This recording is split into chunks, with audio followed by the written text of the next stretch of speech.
Oke guys, di video kali ini gue akan menceritakan seluruh alur cerita dari film Gravity yang dirilis pada tahun 2013. Di dalam film ini bercerita tentang seseorang bernama Stone yang baru melakukan misi pertamanya ke luar angkasa.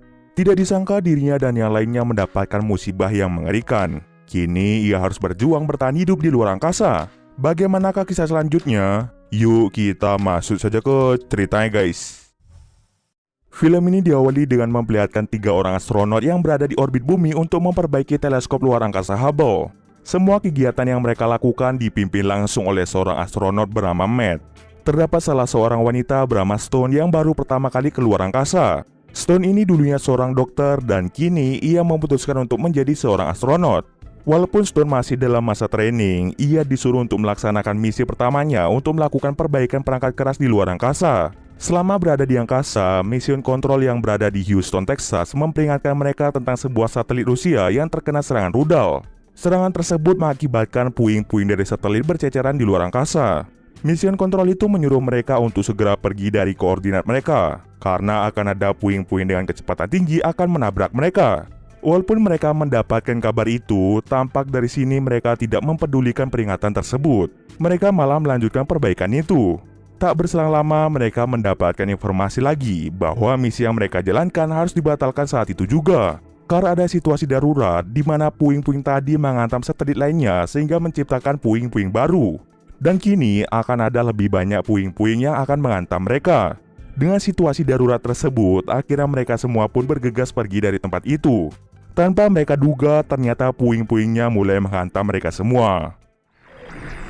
Explorer, copy. Explorer, Dr. Stone requesting... Doc! Man down! Houston, this is Man Explorer, down! copy.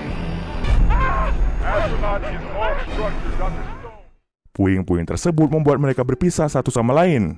Stone yang terpental sangat jauh menjadi panik dan tidak bisa mengatur nafas. Oleh karena itu, persediaan oksigen milik Stone akan cepat habis. Melalui radio, Matt menyuruh Stone untuk tetap tenang. Ia pun semakin panik karena tidak ada satupun suara yang muncul dari radio.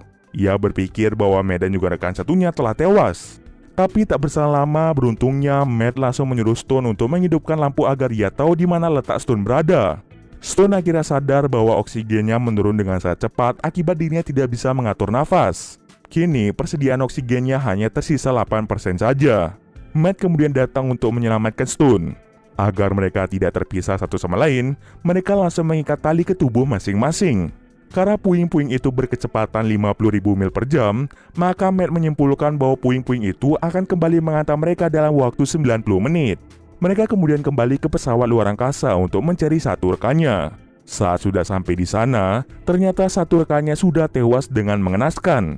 Mereka kemudian sadar bahwa pesawat itu sudah tidak bisa digunakan. Maka dari itu mereka memutuskan untuk pergi ke ISS yang berjarak 900 mil. Dalam perjalanan ke ISS, mereka sedikit berbincang-bincang. Mereka pun mencoba untuk mendekat ke ISS, tapi sayang mereka kesulitan untuk mendapatkan pegangan.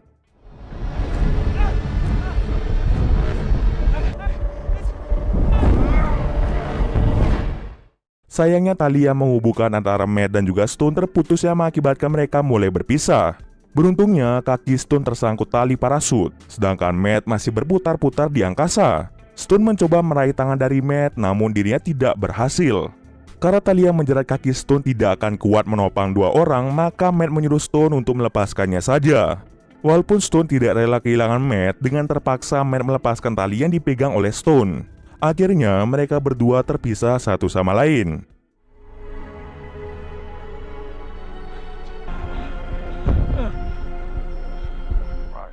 Stone berusaha untuk mencari pegangan dan berusaha untuk masuk ke dalam ISS. Kini oksigen Stone sudah sangat-sangat menipis, sehingga membuat kepalanya terasa sangat pusing. Matt yang berada di kejauhan menyuruh Stone untuk pergi ke stasiun milik Cina. Karena sebentar lagi Stone akan kehabisan oksigen, ia pun berusaha untuk masuk ke dalam ISS.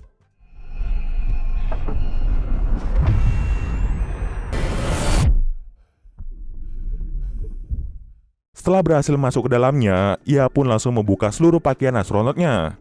Ia lalu pergi ke ruang kontrol untuk menghubungi Matt, tetapi sayang Matt sama sekali tidak bisa dihubungi. Di saat yang sama terjadi kebakaran di beberapa ruangan akibat dari puing-puing tadi. Oleh karena itu, Stone berusaha untuk memadamkan api tersebut. Namun karena api itu terlalu besar, akhirnya Stone pergi ke ruang kendali. Ia lalu menggunakan Soyuz, yaitu sebuah roket untuk menuju stasiun Cina. Karena tali-tali parasut itu masih tersangkut di ISS, roketnya pun kembali.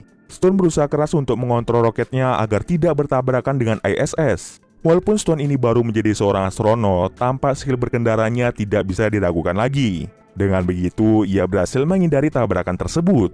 Ia lalu keluar menggunakan kostum baru dan ingin memotong sejumlah tali yang menghalangi jalannya si roket. Tetapi ketika ia ingin memotongnya, tiba-tiba saja puing-puing itu kembali menghantam Stone. Akibatnya dari hantaman itu membuat ISS terpecah menjadi puing-puing baru.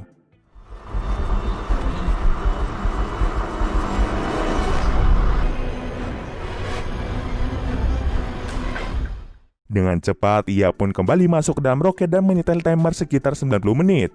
Dengan panduan dari sebuah buku, ia mencoba untuk berkendara menuju stasiun yang dibuat Cina. Namun apesnya, ternyata roketnya sudah kehabisan bahan bakar. Ia juga mencoba untuk menghubungi stasiun pusat yang ada di bumi, tetapi sama sekali tidak ada jawaban. Karena sudah sangat pasrah, Stone memutuskan untuk bunuh diri dengan cara mematikan oksigen di roket tersebut. Tetapi tak berselang lama, Matt pun datang dan langsung masuk ke dalam roket itu. Matt kemudian memberikan kata-kata penyemangat agar Stone tidak mudah menyerah. Matt juga menyuruh Stone untuk menggunakan roket peluncuran untuk bisa mendorong roket itu menuju ke stasiun Cina.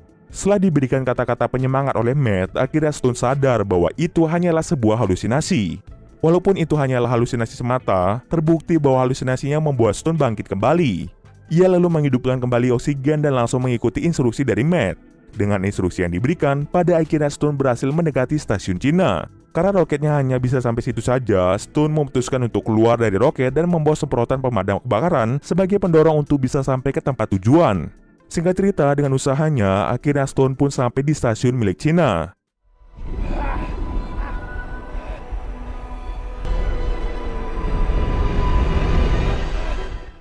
Ia langsung masuk ke dalam stasiun tersebut. Tetapi sayang puing-puing itu kembali datang dan menghantam Stone. Ia dengan cepat pergi ke ruang kendali dan langsung kembali ke bumi sebelum puing-puing itu menghancurkan segalanya. Di sini Stone hanya bisa pasrah. Akan ada dua kemungkinan yang bisa terjadi pada Stone. Yang pertama, dia akan terbakar ketika melewati atmosfer bumi, dan yang kedua, dirinya akan selamat. Dengan dua kemungkinan itu, Stone hanya bisa pasrah akan keadaan. Ia dengan sangat cepat turun ke bumi menggunakan pod penyelamat.